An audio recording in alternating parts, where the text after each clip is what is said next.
જૈન સંતોની અકસ્માત કરી હત્યા કરાતા ખેડબ્રહ્મા જૈન સમાજે નાયબ કલેક્ટર શ્રીને આવેદનપત્ર આપ્યું.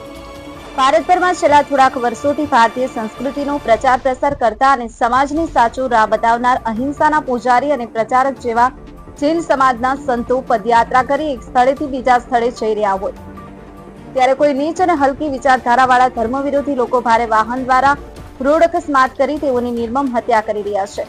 ભારતભરમાં આજ સુધીમાં આવા કેટલાય બનાવો બન્યા છે. તાજેતરમાં 28/5/2025 રોજ રાજસ્થાનના પાલી જિલ્લાના ચાડન પાસે જૈનાચાર્ય શ્રી પુંડરીક રત્નસુરીજી મહારાજ સાથે આવી ઘટના બની હતી અને એના બરાબર બીજા દિવસે ગુજરાતના બારડોલીમાં શ્રી અભિનંદનજી મહારાજ સાથે પણ આવી જ ઘટના બની છે.